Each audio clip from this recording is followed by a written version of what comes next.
இது 2017ஆம் ஆண்டு வந்த எளிமை சேர்க்க கேள்வி. இயற்கை நீளம் ஏயையும் மீள்தன்மை மட்டு எம்ஜியையும் உடைய ஒரு லேசான மீள்தன்மை இலையின் ஒரு நுனி ஒரு ஒப்பமான கிடைநிலத்திற்கு மேலே ஒரு உயரம் 3ல் ஒரு நிலைத்த புள்ளி ஓவுடன் இணைக்கப்பட்டுள்ளது. துணிக்கை ஓவிற்கு கிட்ட வைக்கப்பட்டு கதி ஜி உடன் நிலைக்குத்தாக கீழ் நோக்கி எறியப்படுகிறது. முக்கியமான தரவுகள், ஒரு உயரம் 3ல காணப்படுது. அதே நேரம் கதிர் ருட்ஜியோட கீழ் நோக்கி எறியப்படுது. இலைநிலம் எக்ஸ் ஆனது ஏக்கும் 3க்கும் இடையில் காணப்பட்ட நேரம் இந்த சமன்பாடு திருப்தியாக்கப்படுகிறது என காட்டுக. எளிமை இயக்கம் கேள்விக்கு செய்கிற நேரம் இது ஒரு நிலைக்குத்து எளிமை இயக்கம். இப்போ பக்கத்துல படங்கள் வரைஞ்சிட்டு போங்க லேசாரி. அப்ப ஆரம்பத்துல சொல்லப்பட்டிருக்குது இவர் ஒரு கிடைநிலத்திலிருந்து 3 உயரத்தில் காணப்பட்டாராம். ஆகவே இதான் அந்த 3 சொல்லுவோமே. கிடைநிலத்திலிருந்து ஓ எனும் புள்ளிக்கு இணைக்கப்பட்டிருக்கு. அப்ப இதான் நான் ஓவின் மட்டமாக எடுக்கிறேன். ஓவிலிருந்து இங்கிருந்து துணிக்கை எறியப்படுது என்ன வேகத்தோட, கீழ் நோக்கி ஏஜி ரூட்ன்ற வேகத்தோடு எறியப்படுது. நிலைக்குத்தாக கீழ் நோக்கி எறியப்படுகிறது. இலைநிலம் எக்ஸ் ஆனது ஏக்கும் 3க்கும் இடையில். இந்த ஏக்கும் 3க்கும் இடையில் என்ற நேரம் உங்களுக்கு விளங்கணும். இலையின் இயற்கை நிலம் ஏ ஆக இருந்தால் எக்ஸ்ன்றது ஏயை விட பெருசா இருந்தால் அது ஏக்கும் 3க்கும் இடையில காணப்படுது. அப்ப ஏயை விட பெரிது. இயற்கை நிலத்தை விட கூடிய ஒரு நீளம் தான் எக்ஸ். அப்ப இயற்கை நீளத்தை விட கூடிய ஒரு நீளம் வார நேரம் கட்டாயம் இலை நீச்சி அடைஞ்சு காணும். அப்படிதானே? ஆகவே அவருடைய இயற்கை நீளத்துக்கான மட்டம் நான் இதுன்னு எடுக்கிறேன். இந்த மட்டம் அவருடைய இயற்கை நீளத்துக்கான மட்டம் எடுப்போம். அப்ப இந்த நீளத்தை தாண்டி அவர் மேலதிகமா போற எல்லாமே அவருடைய நீட்சியாக இருக்கு. இதான் அவருடைய இயற்கை நீளத்துக்கான மட்டமாக இருந்தால் இங்கிருந்து இங்கே வரைக்குமான தூரம் சிம்பிள் ஏன்னு எடுத்தால், இங்கிருந்து இங்கே வரைக்குமான தூரம் சிம்பிள் ஏன்னு எடுத்தால் இதான் அவருடைய இயற்கை நீளத்துக்கான தூரம். இந்த இயற்கை நீளத்துக்கு மேலதிகமாக அவர் போற எல்லாமே நீட்சியாக கொள்ளப்படும். அப்படிதானே? ஒரு மீள்தன்மை இலையில நீட்சின்னு சொல்லப்பட்டது இயற்கை நீளத்துக்கு மேலதிகமான நீளம். அப்ப எக்ஸ்ன்னு சொல்லப்பட்டது ஓவில் இருந்து அளக்கப்படுது ஏயை விட கூடிய ஒரு தூரமாக இருக்கிறது. அப்ப இங்க இருந்து இங்க வரைக்குமான மொத்த நீளம் தான் எக்ஸ் என்று சொல்லப்பட்டிருக்கு.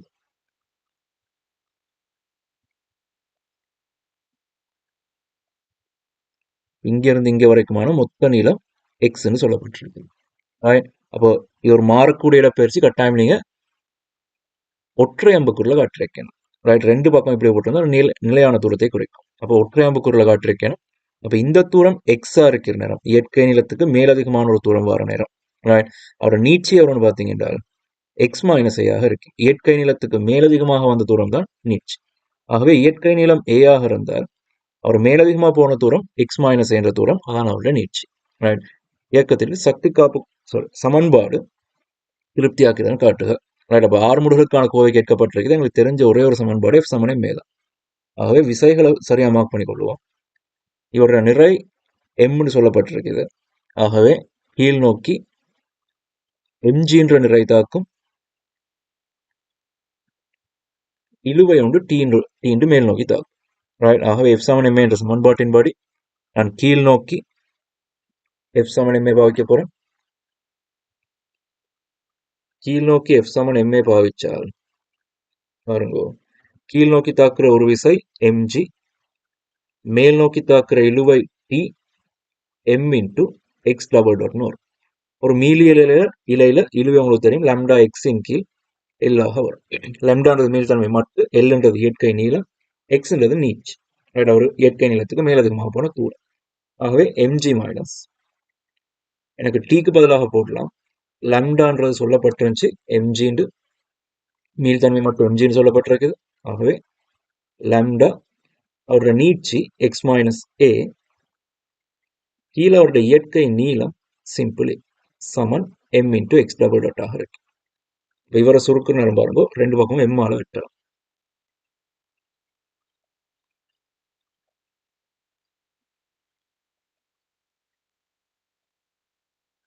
எம் ஆல சுருக்கினால்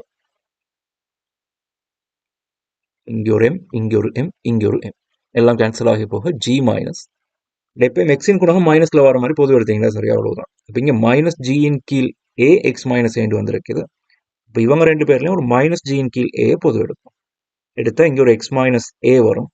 ஆகவே இங்கே ஜியை வெளியே எடுத்துட்டோம். ஆகவே இங்கே ஒரு ஏ ஒன்று வரும், மைனஸ் ஏ ஒன்று வரும். அப்போ தான் இது ரெண்டையும் பெருக்கி ப்ளஸ் ஜி வரும். சமன் எக்ஸ் டபுள் டாட்டாக இருக்கு. ஆகவே எக்ஸ் டபுள் டாட் சமன் மைனஸ் ஜியின் கீழ் ஏ எக்ஸ் மைனஸ் 2a ஆக வரும். இப்போ இவர் ஒழுங்குபடுத்தி எடுத்தால் எக்ஸ் டபுள் டாட் ப்ளஸ் ஜியின் கீழ் ஏ எக்ஸ் மைனஸ் 2a சமன் 0 வரும். இப்போ இதே விஷயத்தை நாங்கள் சக்தி காப்பை பயன்படுத்தி எடுக்கிறோமான்னு பார்ப்போம். கேட்கல இருந்தாலும் இதே சமன்பாட்டை நாங்கள் சக்தி காப்பை பயன்படுத்தி எடுக்கிறோமான்னு பார்ப்போம். இப்போ சக்தி காப்பை பயன்படுத்தி எடுக்கிற நேரம் நீங்கள் ஏதோ ஒரு மட்டத்தை பூஜ்ஜிய சக்தி மட்டமாக எடுக்கும்.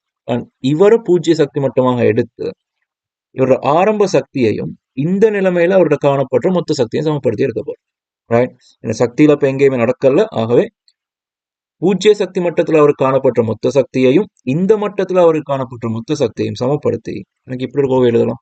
அவருக்கு ஆரம்பத்தில் அழுத்த சக்தி 0, இயக்க சக்தி ½ m v வர்க்கம் வரும். v வர்க்கத்துக்கு நான் எக்ஸ் டாட் வர்க்கம் போட்டு அவருடைய இறுதி சக்தி அழுத்த சக்தி மட்டத்திலிருந்து கீழே வந்திருக்கிறார். ரைட், அழுத்த சக்தி பூஜ்ய அழுத்த சக்தி மட்டத்திலிருந்து கீழே வந்திருக்கிறார். ஆகவே இடப்பெயர்ச்சி மைனஸ்ல வரப்போகுது. mg minus X, right, mg minus X plus அந்த இடத்துல அவரோட வேகம் ½ m, சாரி நான் இங்கே எக்ஸ் டாட் வர்க்கம் போட தேவையில்லைன்னா இங்கே ஆரம்ப சக்தி தானே போட்டுரும். ஆகவே எனக்கு இங்கே ஜிஏலே போட்டுக்கொள்ளலாம், ஆரம்ப வேகம் தெரியும். இந்த இடத்துல நான் எக்ஸ் டாட் வர்க்கம்னு போட்டுரும். ரைட், ஆகவே இப்பயும் திரும்ப நான் எம்எல்லாம் வெட்டி விட்டால் ஒரு 2 ஆலையும் பெருக்கி விட்டுருவோம். ஜிஏ சமன் மைனஸ் 2gx ஆக எக்ஸ் டாட் வர்க்கம். இப்போ 6 முடுகள் தான் கண்டுபிடிக்க போற மாதிரி இருந்தால் வேகம் காணப்படுது, இடப்பெயர்ச்சி காணப்படுது. 6 முடுகள் தான் கண்டுபிடிக்க போறோம். இப்போ 6 முடுகள் கண்டுபிடிக்கணுமாக இருந்தால் 2 பக்கமும் நேரம் குறித்து வகையிடலாம். அப்ப நேரம் குறித்து வகையிட இவர் ஒரு மாறிலி 0 வருவார். மைனஸ் 2g எக்ஸினை நேரம் குறித்து வகையிட்டால் எக்ஸ் டாட் வரும். சக எக்ஸ் டாட் வர்க்கத்தை வகையிட்டால் அடுக்க வகையிட்டால் 2x டாட், எக்ஸ் டாட் வகையிட்டால் எக்ஸ் டபுள் டாட். ரைட், ஆகவே சாரி நாங்கள் இங்கே ஒரு சக்தியை மறந்துட்டோம். ஏன்னா அழுத்த சக்தி இயக்க சக்தி அங்காலோட மீலி அழுத்த சக்தியும் காணப்படும். ½ lambda எக்ஸ் வர்க்கத்தின் கீழே, ரைட், மீலியல் அழுத்த சக்தி ஒரு நீட்சி அடைஞ்ச இலையில சேமிக்கப்பட்ட அழுத்த சக்தி ½ lambda எக்ஸ் வர்க்கத்தின் கீழே எல்லாக இருக்கும். இங்கே எக்ஸ்ன்றது அதே மாதிரி நீட்சி, எல்ன்றது இயற்கை நீளம். ½ lambda எக்ஸ் மைனஸ் ஏ முழுவதின் வர்க்கத்தின் கீழ் ஏ என்று வரும். அப்ப இவரையும் வகையிட்ட நேரம் இங்கேயும் ஒரு எம்ம வெட்டி விட்டுருக்கலாம். எம்ம வெட்டிட்டு 2ஆல பெருக்கணும். ஆகவே இங்கேயும் ஒரு ஜியின் கீழ் ஏ எக்ஸ் மைனஸ் ஏ முழுவதின் வர்க்கம் வந்து வரும். ரைட், ஆகவே இவரை வகையிட்ட நேரம் சக ஜியின் கீழ் ஏன்றது ஒரு மாறிலி 2x மைனஸ் ஏ தர உள்ளுக்குள்ள எக்ஸ் வகையிட்டால் எக்ஸ் டாட் வரும். 2 பக்கம் இப்போ எக்ஸ் டாட்டால வெட்டி விட்டுலாம். 2 பக்கம் நான் எக்ஸ் டாட்டெல்லாம் வெட்டி விட்டால் இங்கே ஒரு எக்ஸ் டாட், இங்கே ஒரு எக்ஸ் டாட், இங்கே ஒரு எக்ஸ் டாட் எல்லாம் கேன்சல் ஆகி போக கடைசியாக ஒரு 2 ஆலையும் சுருக்கலாம். இவர் எல்லாம் வெட்டியாச்சு. எக்ஸ் டபுள் டாட் தான் கண்டுபிடிக்க போறோம். ரைட், ஆகவே எக்ஸ் டபுள் டாட் இவங்க 2 பேர்ல நான் ஒரு ஜியின் கீழ் ஏ பொது எடுத்தால் எக்ஸ் மைனஸ் ஏ இங்க ஒரு மைனஸ் 1 ஒன்று வரும், மைனஸ் ஏ ஒன்று வரும். ஆகவே சமன் 0. எக்ஸ் டபுள் டாட் சக ஜியின் கீழ் ஏ எக்ஸ் மைனஸ் 2 சமன் 0. சக்தி காப்பை பயன்படுத்தி சமன்பாடு எடுத்து அதுக்கு போற 6 முடுகளுக்கான கோவை எடுங்கன்னு கேட்டால் நீங்க இந்த ஸ்டெப் படி போகலாம். சக்தி காப்பை பயன்படுத்தி வேகத்துக்கான ஒரு கோவை எடுத்துட்டு அந்த வேகத்தை நேரம் குறிச்சு வகையிட்டு எனக்கு 6 முடுகளுக்கான கோவை எடுக்கலாம். இவர் கேட்கல, கேட்டுட்டால் இப்படி செய்யலாம்ன்றத தெரிஞ்சு வச்சுக்கோ. இந்த பகுதி அழிப்போம். சமன்பாடு எடுத்தாச்சு. இவ்வெளியை இயக்கத்தின் மையத்தை காண்க. உங்களுக்கு தெரியும் எளிமை இயக்கத்தின் அலைவு மையம் பெறப்படுறது 6 முடுகள் 0 நேரம். ஆனா உண்மையான நாங்க படிக்கிறது மறுதலை தான் பிடிக்கும். அலைவு மையத்தில் 6 முடுகள் 0. ஆகவே 6 முடுகள் எப்ப 0 ஆகுதோ அங்க அலைவு மையம் கிடைக்கும். ஆகவே எக்ஸ் டபுள் டாட் சமன் 0 ஆக எக்ஸ்ட்ரா பெருமானம் 2 ஆக இருக்கு. இந்த எக்ஸ் சமன் 2 என்றதுதான் அலைவு மையம். எக்ஸ் சமன் 2 என்றது இவரோட அலைவு மையம். இப்போ எக்ஸ் சமன் 2க்கும் நான் ஒரு மட்டம் ஒன்று வரைஞ்சு விடுறேன் பாருங்க. இந்த மாதிரி மட்டம் எடுத்துக்கோமே. 3a இன்னும் கொஞ்சம் கீழாக்கும். ரைட். ஆகவே இங்கிருந்து இங்கே வரைக்கும் a, அங்கிருந்து இன்னொரு a தூரத்தில் எனக்கு அலைவு மையம் வரப்போகுது. சரி, எக்ஸ்ட்ரா பெருமானம் 2a ஆகிற நேரம் அலைவு மையம் வருது. அப்ப எக்ஸ்ன்றது ஓவிலிருந்து அளக்கப்படுது, இந்த இடத்துல அலைவு மையம் வரும். அப்ப இந்த இடத்துல அலைவு மையம் வருமாக இருந்தால் எக்ஸ்ட்ரா பெருமானம் 2ன்றது இங்கிருந்து இங்கே வரைக்குமான புள்ளி, ஆர்முடுகள் இந்த இடத்துல 0 ஆகுது, எக்ஸ் சமன் 2 ஆகக்குள்ள 0 ஆகுது. அப்ப எக்ஸ் சமன் 2 ஆகிற நேரம் இதான் அவரோட அலைவு மையத்துக்கான மட்டமாக இருக்கு. சரி, மையத்தை காண்க. நிலத்துடனான முதல் முத்தல் வரைக்கும் துணிக்கையின் கீழ்முக இயக்கத்திற்கு சக்தி காப்பு கோட்பாட்டை பயன்படுத்தி இந்த வீச்சுக்குள்ள எக்ஸ்ட்ரா வர்க்கம் சமன் இதென காட்டுக. இப்பயும் எக்ஸ் அளக்கப்பட்டது ஓவிலிருந்து தான். எக்ஸ்ட்ரா பெருமானம் ஏக்கும் 3க்கும் இடையில காணப்படுறேன். அந்த ஏக்கும் 3க்கும் இடையிலன்னு சொல்றது முக்கியத்துவம் என்னென்றால் இது ஏ, இது இன்னொரு ஏ, இங்கிருந்து இங்க வரைக்கும் அப்ப இன்னொரு ஏ ஆக இருக்கு. ஏன்னா நிலத்திலிருந்து ஓவின் மட்டும் 3 விதத்தில் காணப்படும். இப்ப ஏ வரைக்கும் இயற்கை நீளம், இதை தாண்டினால் இல்லை நீட்சி அடையுது, அதுக்கு கீழே இன்னும் ஏ தூரத்துல நிலம் காணப்படுது. ஆகவே எக்ஸ்ட்ரா பெருமானம் ஏயை தாண்டிட்டால் இலை முழுமையாக நீட்சி அடைஞ்சு காணப்படும். நீட்சி அடைஞ்சு காணப்படும் எனக்கு எஃப் சமன் எம்ஏக்கு இந்த சமன்பாட்டை பயன்படுத்திக் கொள்ளலாம். எஃப் சமன் எம் என்ற சமன்பாட்டை பயன்படுத்தி இவரை நிறுவிக் கொள்ளலாம். அப்ப இலை நீட்சி அடைஞ்சு காணப்பட்ட கணம் வரைக்கும் தான் இந்த சமன்பாடு செல்லுபடி ஆகும் கீழ்முக இயக்கத்து. ஆகவே எக்ஸ்ட்ரா பெருமானம் ஏயை தாண்டினால்தான் எனக்கு இந்த சமன்பாடு செல்லுபடியாகும் எடுத்துக்கொள்ளலாம். இப்ப எக்ஸ்ட்ரா பெருமானத்துக்கு எக்ஸ்ட்ரா வர்க்கம் சமன் இதென காட்டுக. நிறுவும் சக்தி காப்பு கோட்பாட்டின் படி வசனம் கொண்டு எழுதுவோம். சக்தி காப்பு கோட்பாட்டின் படி. ஆகவே ஏற்கனவே செஞ்ச விஷயம் தான் அழிச்சிட்டோம், பரவாயில்ல, திரும்ப எழுதுவோம். ஆரம்பத்தில் காணப்பட்ட இங்குள்ள மொத்த சக்தியோட இங்குள்ள மொத்த சக்தியை சமப்படுத்தி எடுக்கக்கூடும். ஆகவே ஆரம்பத்தில் காணப்பட்ட அழுத்த சக்தி 0, இயக்க சக்தி ½ mv வர்க்கமாக இருக்கும். இறுதி அழுத்த சக்தி -mg x வந்துச்சு, சக ½ mx வர்க்கம்ன்றது அவருடைய இறுதி வேகம் பிளஸ் ½ λ(x - a) முழுவதின் வர்க்கத்தின் கீழ் ஏன்றது மீளியல் அழுத்த சக்தியாக இருக்கு. ரெண்டு பக்கம் ஒரு ½ m வெட்டி விட்டாரு. ஃபர்ஸ்ட் m வெட்டுவோம். m வெட்டிட்டு நான் ரெண்டு பக்கம் 2a பெருக்கிறேன். 2a பெருக்கினால் இந்த இடத்துல GA வர்க்கம் வரும் மைனஸ் 2AG x வரும். 2a பெருக்கிறோம். ஆகவே ax வர்க்கம் வரும். a பெருக்காமலும் வச்சிருக்கலாம், சரி பரவாயில்ல, செஞ்சிட்டோம் தானே, அப்படியே கொண்டு போவோம். 2a பெருக்கினால் இங்க g × x - a முழுவதின் வர்க்கம் வரும். ஆகவே ax வர்க்கம்ன்றது எல்லாத்தையும் இங்கால பக்கம் தூக்கிட்டு போனால் GA வர்க்கம் சக 2AGX, இவர் மைனஸ்ல வந்திருப்பார். ஆகவே -GX வர்க்கம் பிளஸ் 2AGX மைனஸ் GA வர்க்கம். ஆகவே GA வர்க்கத்துக்கு GA வர்க்கம் கேன்சல். சரி, ax வர்க்கம்ன்றது இவங்க ரெண்டு பேர்ல இப்ப தரப்பட்ட சமன்பாட்டுக்கு அமைவாக ஒழுங்குபடுத்தி எடுப்போம். பாருங்க, இவங்க எல்லாருலையும் ஒரு ஜியை பொது எடுக்கலாம். அப்ப ஜியை பொது எடுத்தால் -x வர்க்கம் plus 2ax, sorry 4ax, 4ax வரும். இது ரெண்டையும் சேர்த்து 4ax போட்டிருக்கலாம். ஆகவே a பிரிச்சு விட்டால் நம்மளோட கடைசி விடை இப்படி வரும்.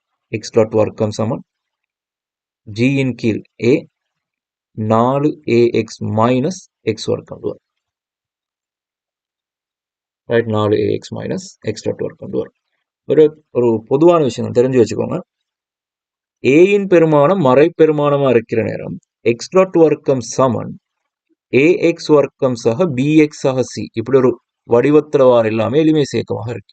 அதாவது வேகத்தின் வர்க்கம் இந்த சமன்பாட்டுக்கு அமைய வருமாக இருந்தால் இது ஒரு எளிமை சேர்க்கத்தை குறிக்கும். ஆகவே இவரும் பாருங்க x வர்க்கம் சமன் g இன் கீழ் a 4ax மைனஸ் x வர்க்கம்னு வந்துருக்கு. x வர்க்கத்தின் குணகம் மைனஸாக இருக்குது. இது ஒரு எளிமை சேர்க்கத்தை குறிக்கும். ஒரு பொதுவான ஒரு முடிவு தான், நீங்க நேரடியாக பயன்படுத்தலாம், தெரிஞ்சு வச்சுக்கோங்க. அடுத்தவர் என காட்டுக. கேபிட்டல் எக்ஸ் சமன் எக்ஸ் மைனஸ் 2 என கொண்டு இறுதி சமன்பாட்டை எனும் வடிவில் எடுத்துரைக்க. ரைட். இப்போ கேபிட்டல் எக்ஸுக்கு பதிலாக ஒரு பிரதியீடு ஒன்று தரப்பட்டிருக்கிறது. ரைட். கேபிட்டல் எக்ஸ்ன்றது சிம்பிள் எக்ஸ் மைனஸ் 2 என்று தரப்பட்டிருக்கு. ரைட். இப்போ கேபிட்டல் எக்ஸ்ன்றது சிம்பிள் எக்ஸ் மைனஸ் 2a இருந்தால் இங்கே சிம்பிள் எக்ஸ் மாற மாற கேபிட்டல் எக்ஸ் மாறிக்கொண்டிருக்கு. 2என்றது ஒரு மாறிலி. இப்போ சிம்பிள் எக்ஸ் மாற மாற கேபிட்டல் எக்ஸ்ல பெருமானம் மாறிக்கொண்டு வரப்போகுது. அப்போ சிம்பிள் எக்ஸ்ன்றது நேரத்தோட மாறிக்கொண்டு வரும். என்ற இவருடைய நீட்சி தான் இங்கே ஓவிலிருந்தான தூரம் தான் இந்த தூரம் மாறப்போகுது. அப்போ இந்த தூரம் மாறுமாக இருந்தால் அந்த தூரத்துக்கு ஒப்பாக கேபிட்டல் எக்ஸ் மாறிக்கொண்டு வரும். இப்போ நேரத்தோட சிம்பிள் எக்ஸ் மாறும், கேபிட்டல் எக்ஸ் மாறும். ஆகவே நான் நேரம் குறித்து வகையிட கேபிட்டல் எக்ஸ் டாட் சமன் சிம்பிள் எக்ஸ் டாட் வரும். அதே மாதிரி கேபிட்டல் எக்ஸ் டபுள் டாட் சமன் சிம்பிள் எக்ஸ் டபுள் டாட் வரும். மீண்டும் நேரம் குறித்து வகையிட. ரைட். ஆகவே கேபிட்டல் எக்ஸ் டாட்ன்றதும் சிம்பிள் எக்ஸ் டாட்ன்றதும் சமம். கேபிட்டல் எக்ஸ்ன்றது சிம்பிள் எக்ஸ் மைனஸ் 2a. இந்த பெருமானங்களை இங்கே கொண்டு வந்து போடும். ஆகவே கேபிட்டல் எக்ஸ் டாட் வர்க்கம்ன்றது ஜியின் கீழ் a 4a மைனஸ் எக்ஸுக்கு பதிலாக சிம்பிள் எக்ஸுக்கு பதிலாக எனக்கு கேபிட்டல் எக்ஸ் பிளஸ் 2 என்று போடலாம். மைனஸ் சிம்பிள் எக்ஸுக்கு பதிலாக திரும்பவும் கேபிட்டல் எக்ஸ் பிளஸ் 2a முழுவதின் வர்க்கம் போடும். ஆகவே ஒழுங்குபடுத்தி எழுதின பாருங்க. 4ax கேபிட்டல் எக்ஸ் சக 8a வர்க்கம். இவரை பிராக்கெட் நீக்கினால் மைனஸ் கேபிட்டல் எக்ஸ் வர்க்கம் மைனஸ் 4ax மைனஸ் 4a வர்க்கம் வரும். ஆகவே ஜியின் கீழ் a சுருக்கினால் பாருங்க 4a வர்க்கம் சய 4axக்கு 4ax கேன்சல் கேபிட்டல் எக்ஸ் வர்க்கம் வரும். இதான் கேபிட்டல் எக்ஸ் டாட் வர்க்கத்துக்கான கோவை. ரைட். என்ன வித்தியாசம் என்றால் நாங்கள் அலைவு மையத்திலிருந்து எக்ஸ்ல நீட்சி அளந்திருந்தால் எக்ஸ்ல நாங்கள் அளக்க ஆரம்பிக்கிற புள்ளி அலைவு மையத்திலிருந்து வந்திருந்தால் உங்களுக்கு நேரடியாக இப்படி சமன்பாடு வந்திருக்கு. எக்ஸ் டாட் வர்க்கம் சமன் ஒமேகா வர்க்கம் a வர்க்கம் சாய எக்ஸ் வர்க்கம் சமன்பாடு வந்திருக்கு. அலைவு மையம் இல்லாமல் வேறொரு புள்ளியிலிருந்து அளந்திருந்தால் ரைட் உங்களுக்கு இந்த கீழே வந்த மாதிரி இந்த மாதிரி ஒரு ஃபார்மேட்ல சமன்பாடு வரும். ரைட். இவருக்கு நீங்க ஒரு பிரதியீட்டை பயன்படுத்தி அலைவு மையத்திலிருந்து நாங்க இடப்பெயர்ச்சி எடுத்த தூரத்துக்கான வித்தியாசத்தை ஒரு பிரதியீடாக பயன்படுத்தி எனக்கு இந்த நியம வடிவத்தை எடுத்துக்கொள்ளலாம். ரைட். எளிமை இயக்கத்தின் வேகத்துக்கான நியம வடிவத்தை எடுத்துக்கொள்ளலாம். சரி, அந்த விஷயங்களும் தெரிஞ்சுக்கோங்க. அதே மாதிரி தான் இந்த ஆறுமுகங்களுக்கான சமன்பாடு. ஆறுமுகங்களுக்கான சமன்பாடும் அலைவு மையத்திலிருந்து எடுத்திருந்தால் ரைட் இந்த மாதிரி எக்ஸ் மைனஸ் கேன்ற ஃபார்மேட்ல வராது. ரைட். எக்ஸ் டபுள் டாட் சமன் மைனஸ் ஒமேகா வர்க்கம் எக்ஸ்ன்ற ஃபார்மேட்ல வந்திருக்கும். எக்ஸ் ஆனது அலைவு மையத்திலிருந்து இறந்திருந்தால். அலைவு மையம் இல்லாம வேறொரு புள்ளியிலிருந்து இறந்திருந்தால் நாங்கள் அலைவு மையத்திலிருந்து 2a தூரத்துல இருந்தால் எக்ஸ் அளக்க ஆரம்பிக்கிறோம். அப்படிதானே? ஓவிலிருந்து அளக்க ஆரம்பிக்கிறோம். ஓவிலிருந்து அலைவு மையத்துக்கான தூரம் 2a. அதனாலதான் இந்த எக்ஸ் மைனஸ் 2 என்ற கோவையும் சேர்ந்து வரும். சரி, அவ்வளவு முக்கியம் இல்லை, நான் தெரிஞ்சு வச்சுக்கோங்க. இந்த மாதிரி சின்ன சின்ன விஷயங்களும் விளங்கி வச்சுக்கோ. எடுத்துரைக்கலாம் என காட்டுக. எடுத்துரைக்க இங்கு a ஆனது துணியப்பட வேண்டிய வீச்சமாகும். அப்ப இங்க கேபிட்டல் ஏன்றது வீச்சு. ரைட். எக்ஸ் டாட் வர்க்கம் சமன் ஜியின் கீழ் a வர்க்கம் சாய எக்ஸ் வர்க்கம். அப்ப இங்கே வரதான் உங்களோட வீச்சு. சமன்பாடு தெரியும் தானே? இதான் உங்களோட வீச்சு. வீச்சம் அல்ல, வீச்சத்தின் வர்க்கம். ஆகவே கேபிட்டல் a வர்க்கம் மாதிரி காணப்படுறது 4a வர்க்கம். ஆகவே கேபிட்டல் ஏட பெருமானம் 2a ஆக இருக்கு. அதாவது இந்த எளிமை இயக்கத்தின் வீச்சம் 2a ஆக இருக்கு. தெரியும்? அப்ப கொஞ்சம் கவனிங்க. இவரோட அலைவு மையம் இங்க காணப்படுது. எக்ஸ் சமன் 2a அலைவு மையம் வருது. அலைவு மையம் 2a காணப்படுது. அப்ப அலைவு மையம் 2a காணப்படுது. அவரோட வீச்சமும் 2a ஆக இருந்தால் முக்கியமான விஷயம் நோட் பண்ண வேண்டி இருக்கிறது. அலைவு மையம் இங்க இருக்கு, இந்த மட்டத்துல காணப்படுது. அவரோட வீச்சம் 2 என்றால் அவர் அலைவு மையத்திலிருந்து 2 தூரம் கீழையும் போகலாம், 2 தூரம் மேலையும் போகலாம். ஆனால் இந்த சமன்பாடு எப்ப செல்லுபடியாகும் என்றால் இந்த இவர் எளிமை இயக்கத்தில் காணப்பட்ட நேரம் மட்டும்தான் செல்லுபடியாகும். அதாவது இந்த இலை நீட்சி அடைஞ்சு காணப்பட்ட நேரம் மட்டும்தான் இந்த சமன்பாடு செல்லுபடியாகும். ரைட். ஆகவே இங்க இருந்து 2a தூரம் ஒரு மேல போயிருக்கலாம். ஆனா a தூரம் மேல போன உடனே இலை தொய்வடைஞ்சிரும். ஆகவே மேல் நோக்கின எளிமை இயக்கம் ஒரு பகுதியான எளிமை இயக்கமாக இருக்கு. அதே மாதிரி அலைவு மையத்திலிருந்து வீச்சம் 2ன்றதுனால இன்னும் 2 தூரம் கீழே வந்திருக்கலாம். ஆனால் a தூரத்துல அவருக்கு ஒரு நிலம் காணப்படுறதுனால கீழ் நோக்கின் இயக்கம் ஒரு பகுதியான எளிமை இயக்கமாக தான் இருக்கும். ரைட், அலைவு மையத்திலிருந்து 2 தூரம் கீழே வந்திருக்கலாம். ஆனா A தூரம் வார நேரமே ஒரு நிலத்துல மோதப்படும். ஆகவே கீழ் நோக்கின எளிமை செய்யக்கம் ஒரு பகுதியான எளிமை செய்யக்கமாக இருக்கும். மோதின புறம் என்ன நடக்கும்ன்றது பிறகு ரைட். இப்போ துணியப்பட வேண்டிய வீச்சமாகும் வீதத்தின் பருமனும் கண்டுபிடிச்சிட்டோம் 2A வருது. நிலத்துடனான முதல் முத்தலுக்கு சற்று முன்னர் துணிக்கையின் வேகம். இப்ப நிலத்துடனான மோதுகைக்கு சற்று முன்னர் நிலத்தின் வேகம்ன்ற நேரம் எக்ஸ்டோட் வர்க்கத்தை பத்தி கதைக்கிறோம். அப்ப கேபிட்டல் எக்ஸ்டோட்டுக்கான கோவை தான் அவங்க தந்திருக்கிறாங்க. கேபிட்டல் எக்ஸ்டோட்டுக்கான கோவை தான் அவங்க தந்திருக்கிறாங்க. இதுல இருந்து நிலத்துடன் மோதுற நேரம் அவரோட வேகத்தை கண்டுபிடிக்கணுமாக இருந்தால் நோட் பண்ணுவோம். நிலத்துடன் மோதுற நேரம் சிம்பிள் எக்ஸ்டோட்டின் மானம் 3. அப்படிதானே? நிலத்துடன் மோதுற நேரம், நிலத்துடன் மோதும் கணத்தில் நிலத்துடன் மோதும் போது நிலத்தோட மோதனமாக இருந்தால் எக்ஸ்ட்ரா பெருமானம் 3ஆக வரணும். சிம்பிள் எக்ஸ்ட்ரா பெருமானம். அப்ப எக்ஸ்ட்ரா ஒவ்வொரு பெருமானத்துக்கும் ஒவ்வொரு வேகங்கள் காணப்படும். எக்ஸ்ட்ரா பெருமானம் 3A ஆகிற நேரம் அவர் நிலம் வரைக்கும் வந்திருப்பார். இப்ப சிம்பிள் எக்ஸ்ட்ரா பெருமானம் 3A ஆகிற நேரம் அவர் நிலத்துடன் மோதுவார். இப்ப சிம்பிள் எக்ஸ்ட்ரா பெருமானம் 3A ஆகிற நேரம் கேபிட்டல் எக்ஸ்ட்ரா பெருமானம் சிம்பிள் எக்ஸுக்கு 3A போட்டால் கேபிட்டல் எக்ஸ்ட்ரா பெருமானம் ஏண்டுவார். எனக்கு சிம்பிள் எக்ஸ்டோட்டும் கேபிட்டல் எக்ஸ்டோட்டும் சமன்றது தெரியும். அப்ப கேபிட்டல் எக்ஸ்டோட்டை கண்டாலும் சரி, சிம்பிள் எக்ஸ்டோட்டை கண்டாலும் சரி, ரெண்டும் ஒரே விடையை தான் தரப்போகுது. ரைட். ஆகவே கேபிட்டல் எக்ஸ்டோட்ன்றதும் சிம்பிள் எக்ஸ்டோட்ன்றதும் சமன். கேபிட்டல் எக்ஸ்டோட்ட சமன்பாடு எனக்கு தெரியும், கடைசியா நிறுவி வச்சிருக்கிறேன். அப்ப அவர்ல பிரதிட்டா பாருங்க, Gயின் கீழ் A 4A வர்க்கம் சாய எக்ஸ்டோட் வர்க்கம் என 4A வர்க்கம் சாய. இப்ப இங்க காணப்பட்டது கேபிட்டல் எக்ஸ் தானே. அப்ப இந்த கேபிட்டல் எக்ஸுக்கு பதிலாக A வர்க்கம்னு போடும். ஆகவே நிலத்துடன் மோதும் போது வேகம்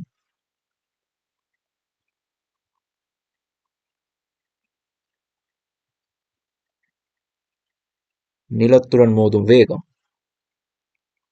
எக்ஸ் டாட் சமன் அல்லது கேபிட்டல் எக்ஸ் டாட் போடலாம், ஏதோ ஒன்று. இங்க ஒரு A, இங்க ஒரு A, இங்க ஒரு A.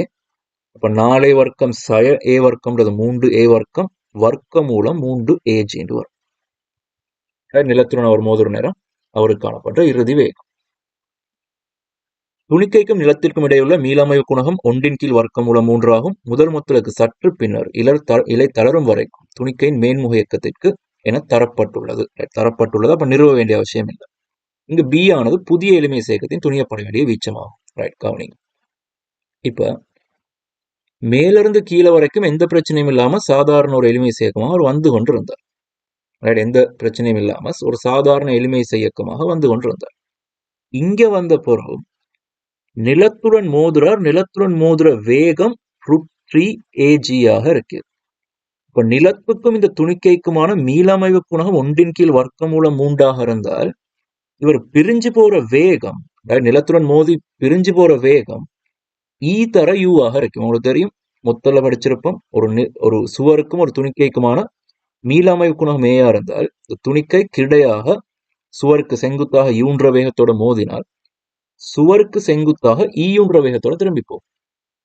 2 பேருடைய மீளமைவு குணகம் பெருக்கப்பட்டு வரும். மீள பெருமானம் 1க்கும் 0க்கும் இடைப்பட்டது. ஆகவே திரும்பி போற வேகம் குறைவான ஒரு வேகமாக இருந்திருக்கு. அப்ப இவர் 3AG ருட்ற வேகத்தோட மோதி 2 பேருக்குமான மீளமைவு குணகம் 1 கீழ் வர்க்கம் மூலம் 3 இருந்தால் இவர் திரும்பி போற வேகம் 3AG ருட் 1 கீழ் வர்க்கம் மூலம் 3 AG ருட்டாக அமையும்.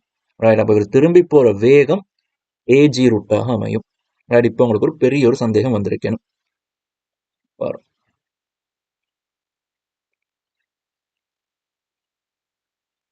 இது ஒரு முழுமையான எளிமை சேர்க்கம் இல்லை. நான் ஆரம்பத்திலே சொன்ன மாதிரி x=2 தான் அவரோட அலைவு மையம் காணப்படுது. அந்த அலைவு மையத்திலிருந்து 2A தூரம் கீழே போயிருக்கலாம், மேலே போயிருக்கலாம். இப்ப கீழ் நோக்கி வந்து A தூரம் வார நேரமே அவர் ஒரு சுவரோட மோதுராராக இருந்தார், நிலத்துடன் மோதுராராக இருந்தால் இவர்ல என்னென்ன மாற்றம் வரும், என்னென்ன கணியங்கள் மாறி காணப்படும். நல்ல கவனமா பாருங்க. ஒரு எளிமை செய்யக்கத்தின் சமன்பாடு ஒமேகால மாற்றக்கூடிய கணியங்கள் யார் என்றால் நிலைக்குத்து எளிமை செய்யக்கத்தை பொறுத்தவரையில திணிவு மாறினால் மாறும். ரைட். ஒரு இலையின் ஒரு மீள்தன்மை இலையின் மீள்தன்மை மட்டு மாறினால் சமன்பாடு மாறும். அதாவது எளிமை சேர்க்கத்தின் ஆறுமுடுகளுக்கு ஒரு சமன்பாடு எடுத்து வச்சுமே, இந்த இருக்கிற எக்ஸ் டபுள் டாட் சமன். அந்த சமன்பாட்டை மாற்றக்கூடியால் திணிவு மாறினால் மாறும், மீள்தன்மை மட்டு மாறினால் மாறும், அல்லது இயற்கை நீளம் மாறினால் மாறும். உதாரணத்துக்கு இப்ப 2 துணிக்கைகள் கட்டப்பட்டு ஒரு எளிமை சேர்க்கம் கீழ் நோக்கி நடக்குது. ஒரு கட்டத்துக்கு மேல ஒரு திணிவு கரண்ட் விழுதுன்னு வச்சுக்கும். ரைட். இப்ப ஆரம்பத்துல 2 எம்மா காணப்பட்டது, இப்ப எம் ஆக மாறுது. அப்ப திணிவு மாறினால் சமன்பாடு மாறும். மீள்தன்மை மட்டும் மாறுற மாதிரி சந்தர்ப்பங்கள், உதாரணத்தை சொல்றதா இருந்தால், ஒரு கிடை எளிமை சேர்க்கத்தை கருதுவோமே, இங்கே ஒரு இலை, இங்கே ஒரு இலை. ரெண்டுக்கும் நடுவில் இவர் ஒரு எளிமை சேர்க்கத்தை ஆற்றிக்கொண்டு இருக்கிறார். ரைட். இப்ப ஒரு கட்டத்துல இந்த இலை வெட்டுப்படுமாக இருந்தால் விலையுள் மீள்தன்மை மட்டும் மாறுதுதானே. வில் மாறிகள், சமாந்திர வில் மாறிகள், தொடர் வில் மாறிகள் படிச்சிருப்பீங்க பிசிக்ஸ்ல.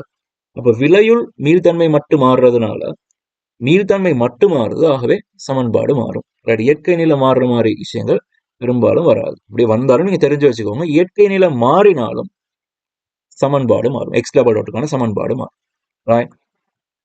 இதுவே ஒரு கிடை எளிமை இயக்கத்துல, ஒரு கிடை எளிமை இயக்கத்துல நான் சொன்னேன் நிலைக்குத்து எளிமை இயக்கம் திணிவு மாறினால் மாறும். ஏன் அங்க ஒரு விசை மாறும். 2 mgன்ற விசைன்றவர் இப்ப mg ஆக மாறுறார். விசை மாறுறதுனால சமன்பாடு மாறுது. இப்ப ஒரு கிடை எளிமை இயக்கத்துல பாருங்க, சொல்லுங்க ஆரம்பத்துல இவர் இப்படி போறார், இது ஒரு கரடான தளமாக இருந்தா இங்கால பக்கம் உராய்வு வந்துருக்கு. இப்போ ரிட்டர்ன் வார நேரம், அங்க இருந்து அப்படியே ரிட்டர்ன் வார நேரம் இங்கால பக்கம் இயக்கம் நடக்கிற நேரம் இவர் உராய்வு விசை இங்கால பக்கம் தாக்கிறது. இப்போ ஒரு நிலையாக காணப்பட்ட ஒரு விசையின் திசை மாறும். இப்படி ஒரு விசையின் திசை மாறுமாக இருந்தாலும் நிலையாக தாக்கி கொண்டிருந்த ஒரு விசை உராய்வு இங்கிருந்து அங்க போற வரைக்கும் இடப்பக்கமாவே தாக்கி கொண்டிருந்தவர் திரும்பி வர நேரம் வலப்பக்கமா தாக்குறாரு. விசை ஒன்று நிலையா தாக்கி கொண்டிருந்த விசை ஒன்று இப்ப திசை மாறும். அப்படி திசை மாறினாலும் சமன்பாடு மாறும். கவனமா இருக்கணும். இழுவையிட பருமன்கள் மாறுறதுனால, இழுவை எப்படியுமே இடப்பெயர்ச்சி நெருவி சமம் தானே, நீட்சிக்கு நெருவி சமம் தானே. இப்ப இழுவை மாறுறதுனால சமன்பாடு மாறாது. வேற எந்த விசைகள் மாறினாலும் சமன்பாடு மாறும். ஆகவே சமன்பாடு மாறும்ன்றது நான் மீன் பண்றது எக்ஸ் டபுள் டாட் மாறும். எக்ஸ் டபுள் டாட் மாறினால் அங்கால ஒமேகா, அலைவு மையம் எல்லாமே மாறும். அப்ப அலைவு மையத்தை மாற்றக்கூடிய கணியங்கள் யார் யாருன்னு கேட்டால், ஒரு விசை மாறுறது, மீள்தன்மை மட்டும் மாறுறது, இயற்கை நிலை மாறுறது. வேற யாராலையும் அலைவு மையம் மாறாது. அப்ப இப்ப இந்த கணக்கை பொறுத்தவரையில இவர் நேரடியாக ஒருத்தரோட மோதினார், நிலத்தோட மோதுறார். நிலத்தோட மோதின பொருள் நான் சொன்ன எந்த கணியங்களே மாற்றம் இல்லை. அப்படியான எந்த விசையும் மாறல. ஆரம்பத்துல காணப்பட்ட அதே விசைகள் தான் இப்பயும் காணப்பட போகுது. எம்ஜி டி தான் இப்பயும் காணப்பட போகுது. அதே நேரம் இயற்கை நிலம், மீள்தன்மை மட்டும் எதுவுமே மாறல. ஆகவே அலைவு மையம் மாறாது. மொத்தலினால் அலைவு மையம் மாறாது. கவனமா இருக்கிறேன். ஒரு துணிக்கை ஒரு இடத்துல மோதுறதுனால அலைவு மையம் மாறாது. அப்ப என்ன மாற்றம் வந்துரு பாருங்க. இப்ப மோதுறதுனால மேலிருந்து கீழே வார நேரம், இதுக்கு நான் எளிமை இயக்கம் 1 சொல்றேன். முதலாவது எளிமை இயக்கத்துல அலைவு மையத்திலிருந்து ஏ தூரத்தில் அவருக்கு √3 ஏஜின்ற வேகம் காணப்பட்டிருக்கேன். சரியான எளிமை இயக்கமாக இருந்தால் அவர் கீழ் நோக்கி வார நேரம் எக்ஸ்ல இருந்து ஏ தூரத்தில் அவருக்கு 3 ஏஜி √3 வேகம் காணப்பட்டிருக்கேன். ஆனால் மோதுறதுனால அவருக்கு ஏஜின்ற வேகம் தான் காணப்படுது. அலைவு மையத்திலிருந்து ஏ தூரத்தில் ஏஜின்ற வேகம் தான் காணப்படுது. இப்போ அவரோட வேகம் குறைவடைஞ்சு காணப்படுது. இப்ப வேகத்துக்கும் யாருக்கும் தொடர்பு இருக்குன்னு பார்த்தீங்கன்னா, வேகத்துக்கும் வீச்சத்துக்கும் தான் தொடர்பு இருக்குது. ஆகவே அலைவு மையத்திலிருந்து ஒரு குறித்த தூரத்தில் காணப்பட வேண்டிய வேகத்தை விட குறைவான ஒரு வேகம் காணப்படுமாக இருந்தால் வீச்சமும் குறைவடைந்து காணப்படும். இதான் அவரோட அலைவு மையம். இங்க இருந்து ஒரு சிம்பிளே தூரத்துல அவருக்கு யூன்ற வேகம் காணப்படும்னு வச்சுக்கும். யூன்ற வேகம் காணப்பட்டால் அவர் ஒரு கேபிட்டல் ஏன்ற ஒரு வீச்சத்தோட எளிமை சேர்க்கத்தை, முழுமையான எளிமை சேர்க்கத்தை ஆற்றிக்கொண்டிருக்கும். இப்ப என்னவோ நடந்து இந்த இடத்துல அவரோட வேகம் ஒரு u/2 குறைஞ்சால் இவர் ஓய்வடைறதுக்கு குறைவான தூரம் தான் போக வேண்டிய தேவை இருக்கு. இப்ப யூன்ற வேகம் காணப்பட்டால் கூடிய தூரம் போயிட்டு தான் ஓய்வடைஞ்சிருப்பார். இந்த இடத்துல அவருக்கு u/2 வேகம் வருதுன்னு வைப்போமே, ஏதோ ஒரு காரணத்தினால. அப்ப u/2 வேகம் வருமா இருந்தால் இன்னும் கொஞ்சம் குறைவான தூரம் போயிட்டு ஆரம்பத்துல போன தூரத்தை விட குறைவான தூரத்திலே ஓய்வடைஞ்சு இந்த மாதிரி ஓய்வடைஞ்சிருவார். ஆகவே அவரோட வீச்சம் குறைவடைது. அலைவு மைய மாற்றம் இல்லை, அவரோட வீச்சம் குறைவடைது. ஆரம்ப வீச்சம் இங்க இருந்து இங்க வரைக்கும் இருந்துச்சு, இப்போ உள்ள வீச்சம் இங்க இருந்து இங்க வரைக்கும் தான் இருக்குது. ஆகவே வீச்சம் குறைவடையுது. அப்போ மொத்தலினால் அல்லது வேகம் மாறுறதுனால என்ன மாற்றம் வரும்னு கேட்டால் அவரோட வீச்சம் மாறும். ஒரு எளிமை இயக்கத்தின் வீச்சம் மாறும். இப்ப வேகத்துக்கான சமன்பாடு அவங்களே சொல்லியிருக்கிறாங்க. அதுல இருந்து B கண்டுபிடிக்க சொல்றோம். இப்ப அந்த சமன்பாட்டை எழுதிக்கும். x டாட் வர்க்கம் சமன் ரைட். ஜியின் கீழ் ஏ தான் இப்பயும் உள்ள ஒமேகா. ஒமேகாலே மாற்றம் இல்லை, அதையும் கவனிங்க. எக்ஸ் டபுள் டாட் மாறலாட்டி வேற யாருமே மாற மாட்டார். சமன்பாடு அலைவு மையம் மாறாமல் வேற யாரும் மாற மாட்டார். சமன்பாடு மாறாது, எதுவும் மாறாது. ஆகவே ஒமேகாவும் அதே பெருமானம் தான் காணப்பட போகுது. ஆகவே கேபிட்டல் எக்ஸ்ட பெருமானம் கேபிட்டல் எக்ஸ்ட பெருமானம் ஏயாக காணப்படுற நேரம் இப்பயும் சிம்பிள் எக்ஸ்ட பெருமானம் 3 தானே. ரைட். சிம்பிள் எக்ஸ்ட பெருமானம் 3 தான், அதுல மாற்றம் இல்லை. ரைட். சிம்பிள் எக்ஸ்ட பெருமானம் 3 ஆக கொள்ள இவருக்கு காணப்படுற வேகம் ஏஜி ரூட். அப்ப சிம்பிள் எக்ஸ்ட பெருமானம் 3 ஆகினால் கேபிட்டல் எக்ஸ்ட பெருமானம் ஏ. அது ஏற்கனவே செஞ்சது. இப்ப கேபிட்டல் எக்ஸ்ட பெருமானம் ஏ ஆகிற நேரம், கேபிட்டல் எக்ஸ்ட பெருமானம் ஏ ஆகிற நேரம் எக்ஸ் டாட் பெருமானம் பாருங்க ஏஜி ரூட்டாக இருக்கு. ஆகவே எக்ஸ் டாட் வர்க்கம்ன்றது ஏஜி ஆக இருக்கும். ஜியின் கீழ் ஏ. பி வர்க்கம் தான் கண்டுபிடிக்க போறோம். எக்ஸ் வர்க்கம்ன்றது ஏ வர்க்கம். ஆகவே ஜியும் ஜியும் கேன்சல் ஆகி போக பி வர்க்கம் சமன் 2 வர்க்கம் வரும். பி சமன் வர்க்கம் மூலம் 2 வரும். ஆகவே புதிய வீச்சம் பாருங்க, ஆரம்பத்துல 2a வீச்சமாக காணப்பட்டவர் இப்ப வர்க்க மூலம் 2 ஆக குறைவடைஞ்சு இருக்கிறார். புதிய வீச்சம் வர்க்க மூலம் 2 தான். புதிய வீச்சம் வர்க்க மூலம் 2a ஆக இருந்தால் அலைவு மையத்தில் மாற்றம் இல்லை. இதான் அலைவு மையத்துக்கான மட்டம். அப்போ அலைவு மையத்தில் இருந்து அவர் √2a கீழே போயிருக்கலாம், மேலே போயிருக்கலாம். மேல் நோக்கி இயக்கமும் பாருங்க, முழுமையான எளிமைசை இயக்கம் இல்லை, பகுதியான எளிமைசை இயக்கம். இந்த அலைவு மையம் இங்க இருக்குது. இங்க இருந்து வர்க்க மூலம் 2 தூரம் வரைக்கும் கீழே போகணும். அதே மாதிரி வர்க்க மூலம் 2 தூரம் வரைக்கும் மேலே போகணும். ஆனால் ஏ தூரத்திலே அவருடைய இலை தொய்வடைஞ்சிடும். அதே மாதிரி இங்க இருந்து ஏ தூரத்துல நிலவும் காணப்படும். வர்க்க மூலம் 2ன்றது ஏ விட பெருசு, அப்படிதானே. ஆகவே இப்பயும் மோதின பிறகும் இது ஒரு முழுமையான எளிமைசை இயக்கமாக காணப்படாது. மேலையும் கீழையும் ஒரு பகுதியான எளிமைசை இயக்கமாக காணப்பட போகுது. அடுத்த கேள்வி வரும். துணியப்பட வேண்டிய வீச்சமாகும். வீச்சம் கணிச்சாச்சு. துணிக்கை மேலே உயரத்தை எளிமை இசை இயக்கங்களை கீழ்முகமாகவும் மேல்முகமாக மாற்றும் மொத்த நேரம். இப்ப எளிமை இசை இயக்கத்துக்கான நேரம் மட்டும்தான் கேட்கப்பட்டிருக்கு. 2 எளிமை இசை இயக்கத்திலையும் பாருங்க, 2 எளிமை இசை இயக்கத்திலையும் அலைவு மையம் மாற்றம் இல்லை. அப்ப நேரம் கண்டுபிடிக்கிற முறை உங்களுக்கு தெரியும். அலைவு மையத்தை மையமாகவும் வீச்சத்தை ஆரையாகவும் கொண்டு ஒரு வட்டம் வரைஞ்சிருந்தால் வட்டம் வரைஞ்சு அதுல இருந்து நாங்க நேரம் கணிப்போம். ரைட். அப்ப இதெல்லாம் இன்னும் கொஞ்சம் நீட்டி எடுப்போம். வட்டங்கள் வரைய போறோம். சரி,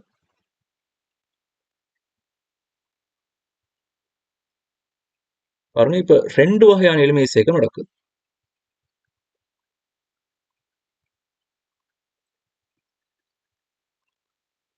அதாவது 2 எளிமை இயக்கங்கள் நடக்கும். ஒன்று கீழ் நோக்கி போற நேரம் நிலத்துடன் மோதுற வரைக்கும் ஒரு எளிமை இயக்கம், நிலத்தோட மோதி மேல வார நேரம் வேறு வகையான எளிமை இயக்கம். மொத்தமா போட்டோம் பாருங்க. இப்படி 2 எளிமை இயக்கத்துக்கும் அலைவு மையத்தில் மாற்றம் இல்லை. 2 பேருக்கும் அலைவு மையம் இங்கதான் இருக்கு. அப்போ அலைவு மையத்தை மையமாக வச்சு வீச்சத்தை ஆரையா வச்சு நான் ஒரு வட்டம் வரைஞ்சால் கீழ் நோக்கிய எளிமை இயக்கத்தின் வீச்சம் 2, மேல் நோக்கிய எளிமை இயக்கத்தின் வீச்சம் வர்க்க மூலம் 2. இப்ப இங்க இருந்து நான் 2a ஆரையுள்ள ஒரு வட்டம் வரைஞ்சால், வீச்சத்தை ஆரையா கொண்ட ஒரு வட்டத்தை வரைஞ்சால் உங்களோட வட்டம் இந்த மாதிரி போகுன்றது விளங்குதா இல்லையா? இங்க இருந்து இங்க வரைக்கும் a, இங்க இருந்து இங்க வரைக்கும் இன்னொரு a. ஆகவே நீங்க 2a அலைவு மையத்தை மையமாகவும் வீச்சத்தை ஆரையாகவும் கொண்ட ஒரு வட்டம் வரைகிற நேரம் இங்க வட்டத்தின் ஒரு மூலை வரும், இந்த மாதிரி ஒரு வட்டம் வரும், கீழ் நோக்கி ஒரு பகுதி வட்டம் வரும். ஆகவே நான் முழுமையான வட்டத்தை வரையாம எனக்கு தேவையான பகுதியை மட்டும் வரையணும். எளிமை இயக்கத்துல எப்ப காணப்படுவார்கள்? இப்படி ஒரு சந்தர்ப்பம் வரைக்கும் காணப்படுவார். சரி, இப்ப இந்த வட்டத்தை அப்படியே பூர்த்தி செஞ்சால் இது அப்படியே இங்க வந்து முடியும். இவர் இன்னும் கீழே ஏ தூரம் போயிட்டு முடிவடைஞ்சிருப்பார். இப்ப கீழ் நோக்கி எளிமை இயக்கத்தின் போது அலைவு மையத்தை மையமாகவும் வீச்சத்தை ஆரையா வச்சு வட்டம் வரைஞ்சிருக்கிறோம். அப்ப இங்க இருந்து இங்க வர எடுக்கிற நேரம்ன்றது, நான் இந்த மட்டத்துக்கு ஏண்டு பேர் வைக்கிறேன், இந்த மட்டத்துக்கு பீண்டு பேர் வைக்கிறேன். ஏல இருந்து பி வரைக்குமான நேரம்ன்றது வட்ட இயக்கத்தின்படி இங்க இருந்து இங்க வர எடுக்கிற நேரமாக இருக்கும். ஆகவே இந்த புள்ளிகளை இணைச்சு விட்டு இந்த கோணங்களை காண்ற வழிகளை யோசிப்போம். பாருங்க, இவரை நான் அல்பாண்டு எடுத்தால் இங்க இருந்து இங்க வரைக்கும் ஏ, இது 2. அதே மாதிரி இங்க இருந்து இங்க வரைக்கும் ஏ, இது 2. ரைட். அப்ப இவரும் அல்பாவத்தான் இருந்திருப்பார். நேரடியாக சொல்லலாம், கொஸ் ஆல்ஃபாட பெருமானம், இதையும் எழுதி காட்டணும் நீங்க பேப்பர்ல. கொஸ் ஆல்ஃபாட பெருமானம் ஏயின் கீழ் 2a ஒன்றின் கீழ் 2 ஆக இருக்கு. ஏன்னா இவர் ஆரை 2a, இங்க இருந்து இங்க வரைக்கும் a. இந்த மாதிரி இங்க இருந்து இங்க வரைக்கும் a, இங்க இருந்து இங்க வரைக்கும் 2a வீச்சம் அது அல்லது ஆரை 2a. ஆகவே அல்ஃபாட பெருமானம் π/3 ஆக இருக்கு. ஆகவே இவரும் π/3 இவரும் π/3 என்றால் இந்த கோணமும் π/3 ஆக இருக்கு. ஆகவே எளிமை இயக்கத்தின்படி இந்த புள்ளியிலிருந்து இந்த புள்ளிக்கு வர எடுக்கிற நேரம்ன்றது வட்ட இயக்கத்தின்படி இங்க இருந்து இங்க வர எடுக்கிற நேரத்துக்கு சமனாக இருக்கு. மாறா கோண வேகம் ஒமேகாவோட இங்க இருந்து இங்க வர்றதுக்கு எவ்வளவு நேரம் எடுக்குமோ அதே அளவு நேரம் தான் எளிமை இயக்கத்தின்படி இங்க இருந்து இங்க வர எடுக்கிற நேரமாக இருக்கு. அதுக்கான விளக்கங்களை முன்னுக்குள்ள வீடியோஸ்ல நான் சொல்லிடுறேன். ஆகவே நான் PA to B என்று எழுதுறேன். ஏலிருந்து B வரைக்குமான நேரத்தை ஏயிலிருந்து B வரைக்குமான நேரம் தீட்டாவின் கீழ் ஒமேகா. அப்ப தீட்டாட பெருமானம் π/3, அதன் கீழ் ஒமேகாட பெருமானம் இங்கே கண்டம் ஜியின் கீழ் ஜியின் கீழேட ரூட்டாக இருக்கு.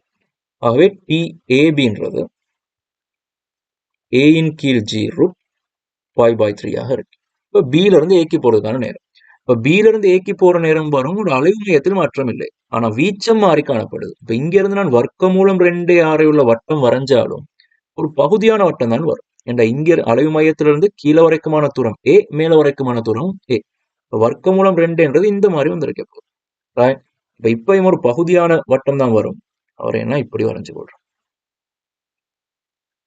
சரி, அப்ப இங்க இருந்து இங்க வரைக்குமான தூரம் வர்க்கமூலம் 2, இங்க இருந்து இங்க வரைக்குமான தூரமும் வர்க்கமூலம் 2.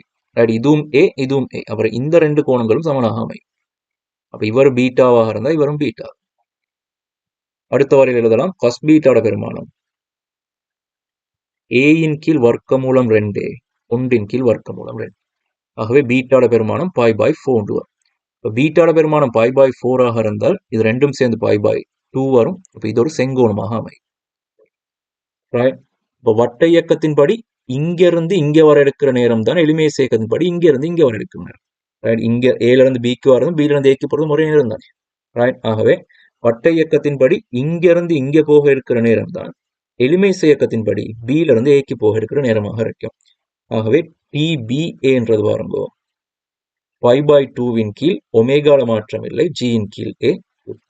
ஆகவே ஏயின் கீழ் G ரூட் π/3 என்று வரும். ஆகவே மொத்த நேரம் எளிமை இயக்கத்தில் காணப்பட்ட மொத்த நேரம் TAB பிளஸ்